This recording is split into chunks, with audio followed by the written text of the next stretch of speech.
Hey guys, Malicious'Compliance here, and today I am back with Malicious Compliance. I was picking stories, didn't realize wasn't at the top. But today, speaking of stories, I have 4 lined up for today. Let's just get straight to it. Getting kinky with my frigid roommate. I used to rent a room in my old roommate's condo. We genuinely got along, but it was a bit stingy and would get really anal about things that affected me unfairly as a paying roommate.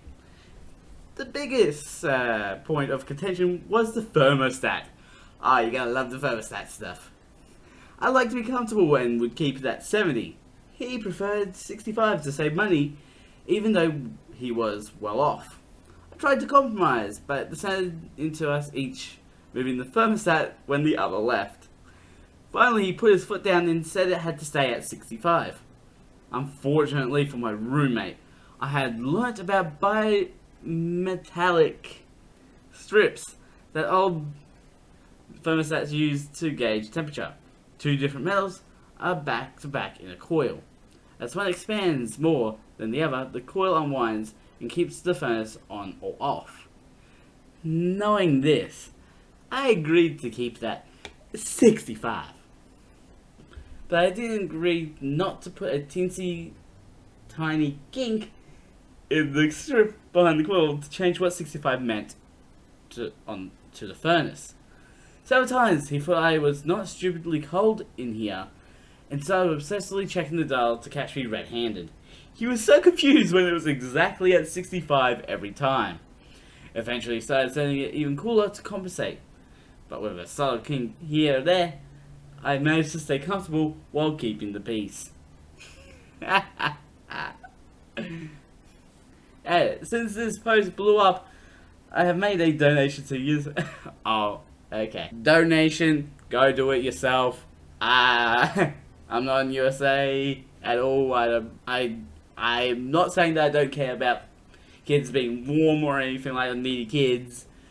I'm just nowhere near where this organization is. I took a co-worker's parking spot after they complained I was arriving late. My commute to work got progressively longer and more unpredictable over the past year due to 4 bridge closures occurring within months of each other. No date had been given for their reopening, so for the time being, short of heading off for work an hour or 2 ahead of time, you risk arriving a minute to 5 minutes late once or twice a week. That shouldn't be that bad. Everyone has been impacted by the traffic in one way or another, which I mentioned because there was no way someone could feign ignorance. One co-worker though didn't care about legitimate reasons for my being slightly late for work every now and then, and complained so adamantly behind my back about that my immediate supervisor reluctantly wrote me up.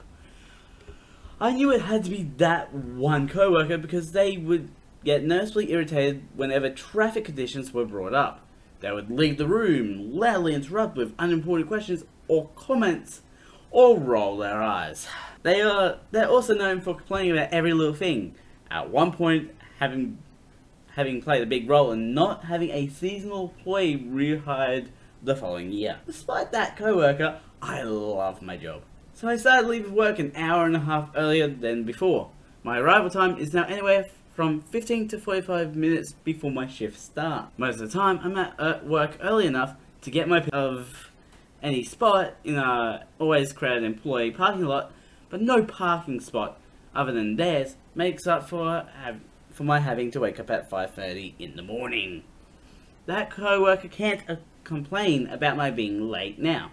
They know better than anyone that I'm at work way before I have to. I've mentioned my arrival time to other co-workers with them in earshot, so they know I'm parking there out of spite. I've also gone as far as parking right in the middle of a space large enough to accommodate their car and mine. I have no idea if they've complained to our supervisor about it or not, but I really want them to have been stupid enough to complain about my taking their public parking spot away. What was that grammar? That was terrible grammar. I've just realized I didn't turn on the camera. This episode's just gonna be a no face cam episode then. Nice. Considering my stupidity, let's just move on. Downstairs neighbor demands we walk normal. So we do. And she hates it. We've been living in this apartment for 3 years. It's old, it's cozy. The building is 20 years old, and though the appliances and wall paint and carpets have been replaced, the floor has not. It's painfully thin, every step we take creaks and groans, and it's annoying. Living on the 3rd floor, we know it's going to be even more so for whoever lives below us.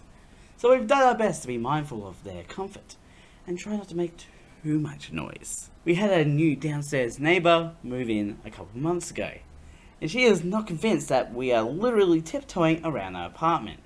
Every time I get home and close my door, she's banging on the floor with a broom or something. Every time I cross the living room, banging. Every time I vacuum, banging. Every time my dog chews on the bone, she bangs on the dang floor, and it scares my poor dog. We've been living on eggshells trying to be courteous, but she's driving us mad with her insistent banging every time we take a step. I guess she finally had enough, because she came upstairs to yell at us the other day. You are too loud. You need to be courteous and walk normal. You have neighbours, she yells. She almost looked like she was going to cry. It was disturbing. We felt bad. My husband tried to explain that, ma'am, we are trying to do our best to be quiet, but these floors are really old and they creak. We are not stomping or jumping or running. We're living. But we continue to be considerate.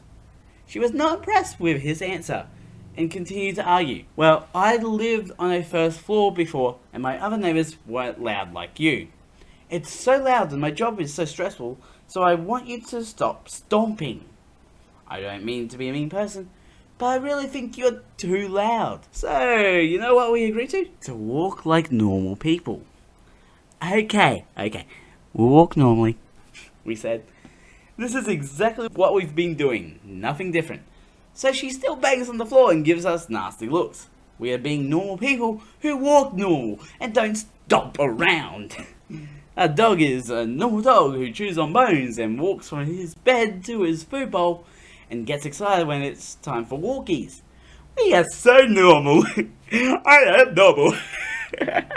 We're moving in the next month, so it's no skin off my back. Hope the next tenant doesn't have kids, or maybe I do. And then she'll finally understand that we are normal people who walk normal. Maybe she'll miss us. Edit.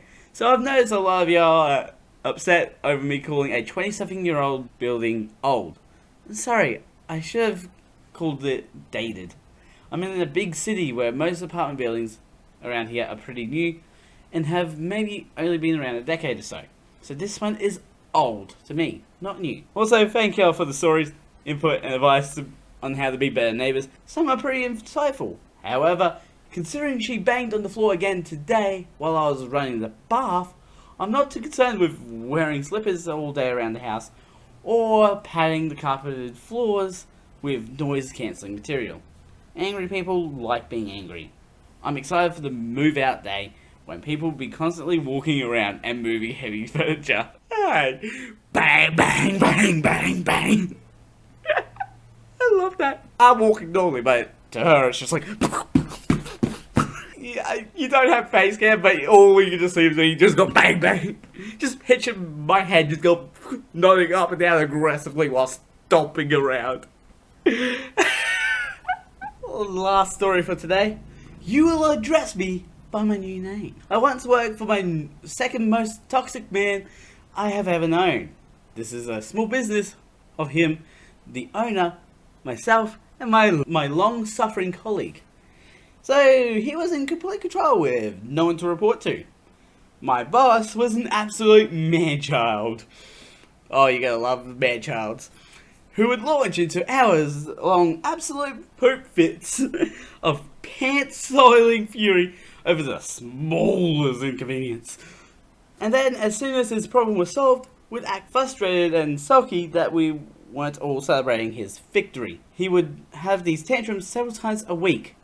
Our shop was on a high street. I felt bad for our business neighbours having to put up with it. It's only now years later I remember we had student flats above us as well. Ooh. When my boss wasn't risking detonating his own nads in a fine red mist of rage, he was otherwise insufferable. He would also frequently get hyper and giddy and make fun of us, lost in a fit of giggles while calling us nonsense. Or he would decide that some new form of honours should be bestowed on him, like we should be made to call him Sir, or Master, or Darth Vader. Seriously, imagine a man that has never in his life held a stick or pole without swinging it around making lightsaber noises. Yep. One day he decided that we are to call him Daddy Cool. Ooh. We argue and resist and oh for sake, but he's insistent that we are to refer to him henceforth as Daddy Cool. I step away from the insanity to take my lunch in the basement. I chill a little and my own anger settles to weary resignation. Dangerous, perilous, weary resignation. I climb steps from the basement. I burst through the door and bellow in my stage voice, Daddy Cool! Customers are in the shop being tended to my boss. I ignore them. My colleague crumples into hysterics, gasping, oh my god, which way you press? Oh my god. We have run out of XYZ, Daddy Cool. We should awesome over UVW, also Daddy Cool. I address him as Daddy Cool for days until he's like, okay, alright, that's enough. Actually, no. I continue to refer to him as Daddy Cool while behind them begging me to stop.